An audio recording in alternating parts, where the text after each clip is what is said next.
প্রতিবেশী দেশ ভারতে শেখ হাসিনার অবস্থান নিয়ে নাখোশ বিএনপি, জামায়াত ইসলামী সহ শীর্ষ রাজনৈতিক দলগুলো। শুধু তাই নয়, বৈষম্য বিরোধী ছাত্র আন্দোলনের শীর্ষ নেতারাও শেখ হাসিনাকে বিচারের কাঠগড়ায় দাঁড় করানোর কথা বলছেন। তার বিরুদ্ধে 150-র বেশি মামলা হয়েছে গণহত্যার অভিযোগে। তদন্ত শুরু হয়েছে আন্তর্জাতিক অপরাধ ট্রাইব্যুনালের চিফ প্রসিকিউটর মোহাম্মদ তাজুল ইসলাম গণমাধ্যমে বলেছিলেন, ভারতের সাথে বাংলাদেশের অপরাধী প্রত্যর্পণ চুক্তি শেখ হাসিনার আমলেই 2013 সালে হয়েছে। জানান, বাংলাদেশে হওয়া ধ্বংসযজ্ঞের মূল অভিযুক্ত যেহেতু তিনি, তাকে বিচারের মুখোমুখি করতে আইনি পথে দেশে ফেরানোর চেষ্টা করা হবে। হাসিনাকে ভারত থেকে ফেরানো নিয়ে চাপ বাড়ছে অন্তর্বর্তী সরকারের উপর। পররাষ্ট্র উপদেষ্টাও প্রতিনিয়ত মুখোমুখি হচ্ছেন এসব প্রশ্নের।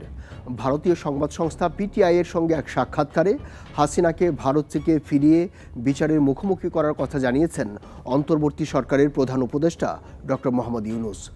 দিল্লিতে বসে নেতাকর্মীদের যেসব নির্দেশনা পাঠাচ্ছেন হাসিনা, তাতে বিরক্তি প্রকাশ করেন তিনি। সবশেষ গত বৃহস্পতিবার উপদেষ্টা পরিষদের বৈঠকেও আলোচনা হয়েছে হাসিনাকে ফেরত আনার ব্যাপারে, যেখানে আইনি প্রক্রিয়া শুরু হলে কিভাবে আনা হবে তা খতিয়ে দেখার কথা জানান উপদেষ্টা রেজওয়ানা হাসান। অর্থাৎ বাংলাদেশ শেখ হাসিনাকে ফেরত চাইবে এবং সেই প্রক্রিয়াতেই এগোচ্ছে সরকার। এখন তা অনেকটাই স্পষ্ট, কিন্তু যে প্রশ্নটা সামনে আসছে তা হলো, সরকার চাইলেই কি ভারত শেখ হাসিনাকে ফেরত পাঠাবে? চুক্তির অধীনে তাদের ফেরত দিতে হবে যদি বাংলাদেশ সরকার তাকে ফেরত চায়। কারণ সেখানে বলা আছে যে শুধু একটা জায়গাতে এক্সেপশন দেওয়া আছে, যদি এটা পলিটিক্যালি মোটিভেটেড কোনো কারণে তাকে কাউকে ফেরত চাওয়া হয়, সেক্ষেত্রে সেই দেশের সরকার সেটাকে নাও দিতে পারে। তবে তারপরে বলা আছে যে যদি কেউ হত্যার অভিযোগে অভিযুক্ত হন, তাহলে এটা তার জন্য প্রযোজ্য হবে না।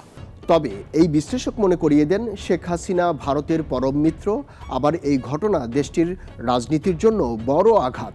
ফলে নিজের স্বার্থ রক্ষা করে বাংলাদেশের মানুষের আকাঙ্ক্ষা কতটুকু পূরণ করতে পারবে বিজেপি সরকার, তা নিয়ে সন্দিহান তিনি।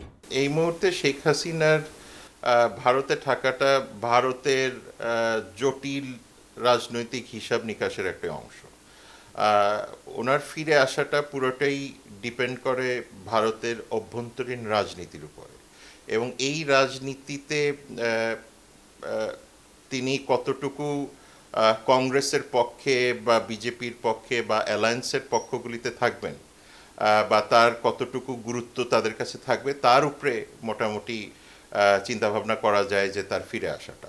সুতরাং এই ক্ষেত্রে আসলে ঢালাওভাবে বলাটা সম্ভব হবে না, কারণ ভারতেরও একটা জটিল হিসাব নিকাশ আছে। অবশ্য ভারতের রাজনীতিক থেকে শুরু করে কূটনীতিক কিংবা আন্তর্জাতিক রাজনীতি বিশ্লেষকরাও বন্দি প্রত্যর্পণ চুক্তির আওতায় শেখ হাসিনাকে ফেরত দেওয়া যাবে কিনা তা নিয়ে সোজা সাপটা বক্তব্য দিচ্ছেন।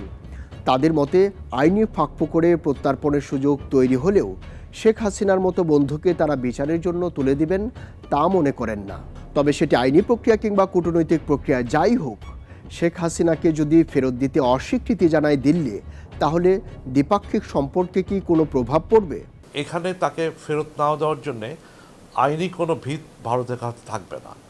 যদি না দেয়, তাহলে সেটা চুক্তির একটা বরখেলাপ করা হবে বলে মনে হয় আমার কাছে। তবে সেটার একটা বিরূপ প্রতিক্রিয়া আমাদের যে দ্বিপাক্ষিক সম্পর্ক আছে সেটার উপর একটা কালো ছায়া থাকবে যদি এটা তারা করতে চায়। বিশ্লেষকরা মনে করেন, বন্দি বিনিময় চুক্তির 13টি ধারার বিভিন্ন উপধারা রয়েছে। এর মধ্যে 10-এর 3 ধারা সংশোধন করেন বিনিময় সহজতর করার জন্য, যা শেখ হাসিনাকে ফেরানোর পথকে সহজ করে তুলতে পারে।